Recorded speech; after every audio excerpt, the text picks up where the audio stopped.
Voilà, Jean-Christophe Lagarde, Emmanuel Macron reçoit aujourd'hui les représentants des cultes. Il doit prononcer un discours sur la laïcité en janvier. Qu'est-ce que vous attendez de lui? Doit-il clarifier sa vision de la laïcité? Vous connaissez bien le sujet.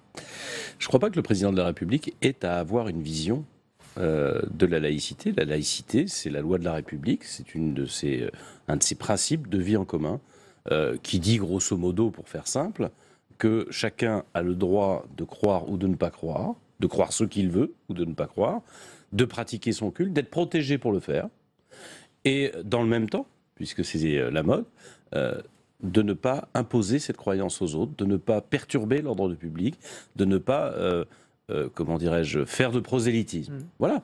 Et c'est ce qui permet, depuis maintenant plus d'un siècle, à la France d'avoir une spécificité qui garantit la neutralité de l'espace public, de la fonction publique, et qui renvoie au domaine privé, de la vie privée, tout ce qui relève de la croyance intime. Ses prédécesseurs ont été dans ce sens-là, ses prédécesseurs? Je ne pense pas, non, pas toujours. Mais je ne pense pas que le président de la République ait à interpréter la loi. C'est la loi, c'est celle. Alors, est-ce qu'il faut qu'il la réaffirme ? Est-ce qu'il faut que, alors qu'on connaît des difficultés face à la laïcité, lorsque, notamment chez les intégristes musulmans, il y a volonté de tester, voire de rompre avec la laïcité à la française, ou lorsque M. Wauquiez, M. Ménard, des élus de la République, rompent aussi avec la laïcité et cherchent, par des biais ou affirmés ou détournés, à poser des crèches de Noël, qui sont au demeurant fort sympathiques, et dans la tradition de notre pays, mais qui n'ont rien à faire dans un bâtiment public, comme d'ailleurs l'a rappelé, je crois, le Conseil d'État, eh bien, pour dire les choses concrètement, elle est testée par les intégristes de notre pays. Certains sont des intégristes religieux, d'autres sont des intégristes politiques. Est-ce que vous êtes élu de Seine-Saint-Denis, est-ce que dans votre département, vous assistez à une montée de l'intolérance, à des crispations autour de ces questions de laïcité, de religion ? Je ne qualifierais pas ça d'une montée. Il y a de plus en plus de gens, là pour le compte ça concerne les intégristes musulmans, qui veulent affirmer leur religion et qui viennent tester. Monter en nombre, oui. Est-ce qu'il y a des tensions pour autant ? Aujourd'hui, je vous dirais que non. Est-ce que la République doit résister à ces tentatives de revendication religieuse dans l'espace public, dans le fonctionnement des institutions ou le fonctionnement des services publics, bien sûr. On va passer à un autre sujet, Jean-Christophe Lagarde. Le gouvernement a dévoilé les grandes lignes de son projet de loi immigration, asile. Pardon, je voudrais juste rajouter une phrase. La République doit d'autant plus le faire, et ça le président de la République pourrait le dire, pour protéger les musulmans eux-mêmes. 90-95%, je ne sais pas, des musulmans respectent parfaitement la laïcité. Ils ont leurs croyances, ils ont leurs pratiques religieuses, et puis ils se demandent d'ailleurs eux-mêmes à être protégés contre les intégristes. Et là, effectivement, il y a peut-être besoin de réaffirmation de la République. Alors, le projet de loi immigration-asile, dont le gouvernement a dévoilé les grandes lignes, réduction des délais de traitement des demandes d'asile, allongement de la durée légale de rétention dans les centres. Est-ce que pour vous, ces premières mesures vont dans le bon sens ? Écoutez, je vois une polémique naître dans la majorité. Et j'espère que cette majorité va savoir aborder ces sujets-là sans, comment dirais-je, sans doctrine excessive. Concrètement, ce que propose Gérard Collomb me paraît pour l'essentiel de bon sens, pour dire les choses, et je suis prêt à le soutenir. Pourquoi ? Il y a des dysfonctionnements. D'ailleurs, notre groupe UDI, Agir et Indépendants, a fait adopter à l'Assemblée nationale, dans sa niche parlementaire, une proposition de loi visant à améliorer la lecture du droit d'asile parce qu'il y a un trou juridique. Et moi, ce que je veux surtout, c'est qu'on ne confonde pas deux choses. Il y a des gens qui rencontrent des difficultés économiques, des difficultés sociales, des difficultés à vivre dans leur pays. Ces gens-là aspirent à vivre dans ce qu'ils perçoivent comme un Eldorado, l'Europe, la France notamment. Ces gens-là, nous ne pouvons pas les accueillir. Nous ne pouvons pas les accueillir parce que la situation économique et sociale de la France ne le permet pas. Et puis, il y a des gens qui vivent dans leur pays un danger grave, imminent, de par la guerre, de par la répression politique. Et ça, ce sont des demandeurs d'asile. Et ces demandeurs d'asile, notre devoir est de les accueillir. C'est notre tradition, mais c'est notre devoir de France. D'ailleurs, la France, quand elle est regardée dans le monde, elle est regardée comme le pays qui a porté le droit d'asile pour protéger les gens qui étaient opprimés ou en danger de mort. Et on ne peut pas tourner le dos à ces gens-là. Je l'ai déjà dit, je l'ai même écrit. Je veux simplement dire une chose, et c'est pour ça que je suis prêt à soutenir la logique de M. Collomb. C'est qu'on ne peut pas du coup traiter tous ceux qui arrivent comme des demandeurs d'asile. Parce qu'il y a les demandeurs d'asile, on doit les accueillir. Mais si vous accueillez tout le monde, vous tuez l'asile. Vous tuez le droit d'asile. Et moi, je défends le droit d'asile, ce qui veut dire qu'on a la possibilité de dire oui et on a la possibilité de dire non. Et quand on dit non, il faut être sérieux, il faut raccompagner les gens chez eux. Jean-Christophe Lagarde, Jacques Toubon, le défenseur des droits, dit lui-même qu'il faut sortir de cette politique arc-boutée sur les flux migratoires. Qu'est-ce que vous en pensez ?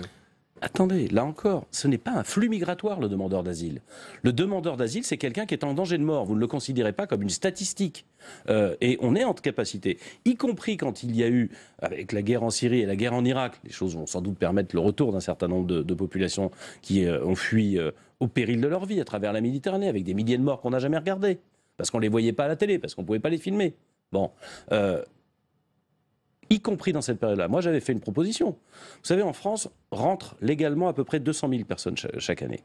Il y avait 90 000 à peu près personnes qui l'étaient au titre de regroupement familial. C'était moins urgent que des gens en danger de mort. Et on pouvait parfaitement le faire, sans flux, sans terroriser la population. Et très franchement, pour m'être rendu en Allemagne il n'y a pas très longtemps, ils ont accueilli beaucoup plus de monde que nous et ne connaissent pas les difficultés des campements sauvages qu'on connaît chez nous. Alors, il y a sans doute façon de gérer les choses plus intelligemment et de façon plus efficace. Pour terminer, je répète, il faut défendre le droit d'asile. Et défendre le droit d'asile, c'est aussi avoir le courage de dire que quelqu'un qui arrive... Je ne veux pas stigmatiser des pays, du Mali, du Sénégal, du Cameroun, n'est pas en danger chez lui. Et donc, il n'y a pas de raison de le traiter de la même façon que celui qui est en danger de mort chez lui. Jean-Christophe Lagarde, on va passer à l'actualité chargée concernant l'Union européenne. On va commencer par la Pologne. La Commission européenne a déclenché une procédure inédite contre Varsovie, accusée de violer l'état de droit avec sa réforme judiciaire. Cette procédure inédite peut entraîner de lourdes sanctions contre la Pologne. Est-ce que la Commission européenne a eu la bonne réaction selon vous ? Je pense que oui, soyons clairs. L'Union européenne, c'est évidemment un certain nombre d'accords économiques, mais c'est d'abord un ensemble de valeurs. On ne peut pas vivre ensemble dans un espace partagé si on ne partage pas les valeurs fondamentales. Parmi lesquelles, celles que la France a portées au sommet du monde, si j'ose dire, de liberté, d'égalité. Et il y a des règles dans l'Union européenne qui disent que, grosso modo, une dictature ou un État qui ne garantit pas l'état de droit ne peut pas être dans l'Union européenne. La Pologne subit une dérive inquiétante et vote des lois, notamment sur l'indépendance de la magistrature ou sur la dépendance de sa magistrature à l'égard du pouvoir, qui est inquiétante. Et donc il est normal que l'Union européenne, c'est-à-dire, c'est pas Bruxelles, parce que ça c'est le fantasme qu'on agite toujours, il est normal que les 27 autres pays disent attention. Là, vous êtes en train de sortir de ce que nous considérons la garantie des droits de l'homme dans votre pays. Et c'est important. Il y a des Français qui vivent en Pologne. Il y a des Allemands qui vivent en Pologne. Ils doivent avoir leurs droits garantis. Et si la justice polonaise, demain, n'est plus indépendante, ces gens-là, ce sont leurs droits fondamentaux qui seront atteints. Le président polonais fait la sourde oreille. Il a entamé sa réforme judiciaire. Il a promulgué hier 2 lois. Est-ce que c'est de la provocation et comment doit répondre Bruxelles ? Eh bien, je pense qu'il faut à la fois mettre la pression et maintenir le dialogue. Vous savez, la Pologne n'a pas grand intérêt à sortir de l'Union européenne. Elle se retrouvera en face à face avec la Russie. Je pense que c'est sa phobie. Mais vous savez aussi qu'il faut l'unanimité pour que les sanctions soient effectives. Et donc la Hongrie a déjà dit qu'elle soutiendrait la Pologne. Oui. Mais ça n'empêche pas d'augmenter la pression. Et vous savez, la Hongrie est sans doute le pays le plus inquiétant sur la vision qu'il a des droits de l'homme. Mais c'est une discussion qui, à mon avis, aura lieu bien sûr dans les prochaines semaines, mais aura lieu dans les prochaines années. Il y a un tournant de certains pays d'Europe centrale qui a été pris, qui est objectivement inquiétant. Alors, l'Autriche, puisque 3 ministères régaliens sont revenus à l'extrême droite. L'Autriche prendra la présidence de l'Union européenne au mois de juillet. Là, l'Union européenne reste sans réaction. Est-ce que vous le déplorez ? Je ne le déplore pas, je vais vous dire pourquoi. L'Autriche vient de voter. Elle s'est dotée d'une majorité. Cette majorité est entre un parti de droite conservatrice et d'extrême droite. Je le regrette et je trouve cette orientation politique déplorable. Mais enfin, ce n'est pas à moi, Français, aux dirigeants politiques français, de dire aux Autrichiens ce qu'ils doivent voter et comment ils doivent faire. Et donc la question, c'est que malheureusement, ce gouvernement, malheureusement c'est mon opinion politique, est là, mais on doit respecter le choix des Autrichiens. À l'inverse, on doit mettre l'Autriche sous surveillance. Quand le ministre de l'Intérieur, le ministre de la Défense, le ministre des Affaires étrangères sont issus du parti d'extrême droite, là encore, comme pour la Pologne, on doit exercer une très grande vigilance sur les lois qui seront votées par cette nouvelle coalition et ce nouveau Premier ministre. La Catalogne. La Catalogne. Alors, la Catalogne, aujourd'hui, les Catalans élisent leur nouveau Parlement. Est-ce que, selon vous, ce vote mettra fin à la crise avec Madrid ? Je n'en sais rien, le vote est en cours, je ne vais pas commenter le résultat d'un vote qui n'aura pas lieu. Les sondages semblent dire qu'il n'y aura pas de majorité indépendantiste, mais pas de majorité du tout, ce soir en Catalogne. Moi, je veux répéter ce que j'avais dit sur votre plateau, pardon. La crise en Catalogne, elle ne va pas se régler seulement par un vote. Elle doit se régler par la discussion. Vous avez deux solutions. Si ce soir, il n'y a pas de majorité, ça veut dire que c'est un peu le chaos. Et de ce chaos peut naître effectivement un effondrement. Il y a déjà 3000 entreprises qui sont parties de Catalogne pour aller en Espagne, où elle peut naître le dialogue. Et si M. Rajoy, dont le parti fera manifestement un score très faible dans cette région, et si les indépendantistes ne se mettent pas autour de la table, il n'y aura pas de solution en Catalogne. Et pour le dire, j'avais rencontré M. Puigdemont il y a 2 ans, je crois. J'avais plus eu le sentiment qu'il voulait au moins progresser sur l'autonomie de la Catalogne, plus que d'en obtenir l'indépendance. Puis il y a une chose qui me frappe, que j'ai envie de vous dire là-dessus, c'est que finalement, que ce soit les Catalans qui veulent être indépendants ou les Espagnols, les deux, ils ont un objectif et une obsession, c'est être et rester dans l'Europe. Je trouve que c'est une leçon pour tous ceux qui nous disent que la solution, c'est toujours la sortie de l'Europe. Mais justement, quand on voit ce qui se passe, on vient d'évoquer quelques sujets dans l'Union européenne, est-ce que vous redoutez, vous, une vague populiste lors des prochaines élections européennes en mai 2019 ? Moi, je redoute rien. Ce que je veux simplement, c'est que l'Europe se réforme et se transforme. Le problème de l'Europe aujourd'hui, c'est qu'elle est souvent tentaculaire et elle touche de façon assez impuissante à des objets ou à des sujets qui ne la concernent pas, où elle n'est pas efficace. Et là où elle devrait être efficace, elle n'est pas présente. Quand je milite pour un FBI européen et pour un parquet européen, c'est pour pouvoir poursuivre les grands trafiquants qui se jouent des frontières. Que vous en mettiez ou pas, de toute façon, ils passent à travers. Il n'y a que les policiers et les juges qui s'arrêtent aux frontières. Moi, je veux qu'ils puissent traverser les frontières pour poursuivre ces gens qui menacent notre sécurité. Mais il va y avoir un parquet national terroriste. Pardon ? Il va y avoir un parquet national antiterroriste. Et donc, quand vous avez Salah Abdeslam qui franchit la frontière belge, le parquet national terroriste, il s'arrête à la frontière belge. Moi, je ne veux pas qu'il s'arrête à la frontière belge. Je veux que le parquet et les policiers traversent la frontière et qu'il aille l'arrêter. Je veux qu'on sache que ce monsieur était dangereux et connu en Belgique avant. Mais vous êtes pour ce parquet national antiterroriste ? Oui, je trouve que c'est une bonne initiative. Objectivement, le parquet de Paris a remarquablement fait le travail depuis des années, mais qu'étant donné les enjeux que nous avons face au terrorisme, on est un parquet spécialisé, etc. Mais je répète, le terrorisme, on le dit, on le sait, il est international, il est transfrontalier, et donc il faut bien que les policiers et les magistrats, ça me paraît de bon sens. Monsieur Macron n'a pas porté cette idée devant les instances européennes, j'invite à le faire. Jean-Christophe Lagarde, le président de l'UDI, notre invité. On va parler de votre parti politique, Jean-Christophe Lagarde. Comment va-t-il ? Parce que le nouveau centre s'est affranchi de l'UDI. Les radicaux valoisiens l'ont quitté la semaine dernière pour se réunifier avec le PRG. Voilà. L'UDI, est-ce qu'elle est en voie d'extinction ? Est-ce qu'elle est en voie d'implosion, du coup ? D'abord, pour dire les choses, non pas sur les micro-partis, mais le centre a vécu une année politique assez difficile, il ne faut pas raconter d'histoire. D'abord parce que la composition de l'UDI, qui était faite de plusieurs micro-partis rassemblés, a conduit, par concurrence interne essentiellement, à nous empêcher d'avoir à la fois notre autonomie et notre indépendance. Et le mode de scrutin obligeant à des alliances, on s'est retrouvé dans une situation... Donc vous reconnaissez un problème ? Mais bien sûr qu'il y avait un problème. Il faudrait vraiment se moquer du monde pour dire qu'il n'y avait pas de problème. Après, vous avez une tradition de certains chefs ou sous-chefs dans le centre qui est toujours de vouloir se réduire à la portion la plus petite possible. Bon. Pensez à qui ? Pensez à qui ? Hervé Morin. Parce que c'est Hervé Morin ? Une tradition, ça c'est vous aimez opposer les gens. Alors c'est pas nous, Hervé Morin qui a parlé de l'UDI ce week-end, juste comme d'une formation politique dont l'expression est quasi inexistante. Non, mais est-ce que je peux terminer ma réponse, sinon je ne sers à rien ici. Allez-y. Et donc, parce que c'est transgénérationnel, c'est pas la première génération à qui ça arrive.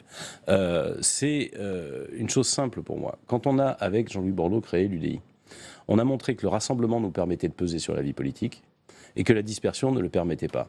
Que certains décident de s'isoler et de se réduire à la puissance. Je ne peux que le regretter. Mais comment vous allez faire ? Je le dis clairement. Une fois que vous avez dit ça, une fois le constat, qu'est-ce que vous pouvez faire ? Je constate juste qu'il y a beaucoup de gens qui sont en train de quitter les radicaux pour rester à l'UDI et beaucoup de gens qui sont en train de quitter M. Morin pour rester à l'UDI. Et donc, je regrette évidemment qu'il fasse ces choix-là, mais je me réjouis d'une chose, c'est que ça va permettre à la fois d'unifier, d'homogénéiser et de pacifier notre formation politique. Ça nous rendra plus efficaces et ça nous permettra de mieux assumer notre indépendance. En Marche occupe tout l'espace central. Alors, quelle place reste pour pour un mouvement comme le vôtre. Pardon, mais vous décrétez qu'En Marche occupe tout l'espace central, et lui, il occupe la droite, la gauche et le centre aussi. Enfin, pardon de vous dire qu'une formation politique, ça porte un certain nombre de valeurs. Ce que nous portons demeure, et nous continuons à le porter. Nous voulons, première chose, et je l'évoquais tout à l'heure, une fédération européenne qui permette, pour le compte, de nous protéger de la mondialisation et de ses dangers. Nous voulons une société qui soit à la fois, sur le plan économique, de liberté et d'initiative, mais qui assume sa responsabilité sociale. Pour l'instant, la responsabilité sociale, depuis les débuts du gouvernement, je ne l'ai pas vue.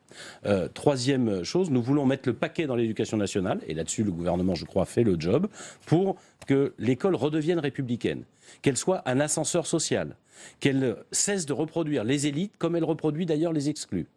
Nous voulons qu'on puisse assumer la transformation environnementale, la transformation écologique de notre société. Et je vais même vous dire une chose, on voit bien le débat, vous l'aviez tout à l'heure sur votre antenne, entre les partisans de l'économie d'hier, dans le Nouveau Monde, et ceux de l'économie de demain. Et M. Hulot, il est souvent un peu tiraillé, un peu en difficulté. Sur l'agriculture notamment. Et tout ce que nous portons, a-t-il disparu par l'élection d'Emmanuel Macron? La réponse est non.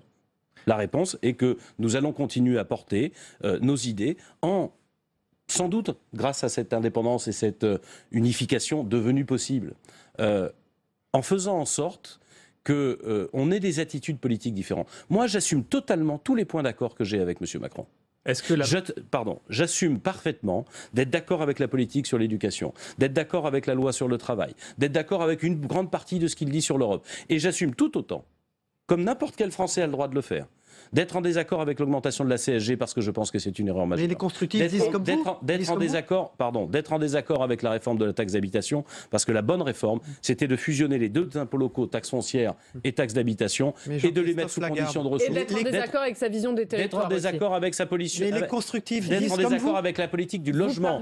D'être en désaccord avec la politique du logement parce que je pense qu'ils commettent là de graves erreurs, que ce soit sur le logement social d'ailleurs ou la production de logements privés. Et donc, vous voyez, comme n'importe quel Français, on peut être en accord et en désaccord. Et vous voyez bien qu'on a toute notre place pour exprimer. Mais les constructifs disent comme vous. Comment trouver un espace politique? D'abord, les constructifs, ça n'existe pas. Je vous ferai remarquer que nous avons un groupe à l'Assemblée nationale qui s'appelle UDI, Agir et Indépendant. Et il y a donc des gens de droite qui ont été obligés de quitter LR par la dérive droitière que ce parti a enclenché. Un parti qui est présidé par mon ami Franck Riester. Et il se trouve que ces gens-là ont une attitude politique assez proche de nous. Mais sur un certain nombre de sujets, ils viennent plutôt d'une tradition de droite. Vos deux partis pourraient se retrouver. Nous, on représente en l'occurrence le centre et la droite progressiste. Alors, vous parliez de cette recomposition du centre. Fin septembre, vous êtes tendu la main mutuellement avec François Bayrou, qui disait qu'à partir de l'UDI, il souhaitait construire une force politique nouvelle rassemblant le centre et la droite progressiste. Où en êtes-vous depuis? Est-ce que vous avez des contacts avec lui? C'est la dernière question. J'ai pas eu de contact avec François Bayrou, mais je vais vous dire les choses différemment. On a une tradition commune et même une histoire commune. Il y a une différence qui demeure. Nous avons aujourd'hui une force politique indépendante et qui est décidée à assumer son indépendance. François Bayrou n'est pas dans cette situation, il fait partie d'une alliance et il est lié à cette alliance. Jean-Christophe Lagarde, c'est l'anniversaire d'Emmanuel Macron. Vous souhaitez quoi au président de la République à titre personnel? J'ai rien à lui souhaiter à titre personnel parce que je ne suis pas un de ses proches. Bon anniversaire comme à tout le monde, mais enfin c'est d'une banalité. Je veux juste vous dire une chose, je trouve assez curieux dans une république, qu'on se soucie tant d'un événement privé qui est parfaitement respectable et qui le concerne. Dans une monarchie, chez la reine d'Angleterre, son anniversaire, c'est un événement. Dans une république, je pense que ça devrait être quelque chose qui reste du domaine privé et qui ne nous prenne pas une minute d'antenne où on aurait pu parler d'idées. On a pris exactement 10 secondes. Merci Jean-Christophe Lagarde, président de l'UDI, député de Seine-Saint-Denis, d'avoir été l'invité politique de cette matinale d'info. Dans un instant, c'est le débrief de vos propos. Merci Patrice Moyon de Ouest France, Oriane Mancini de Public Sénat.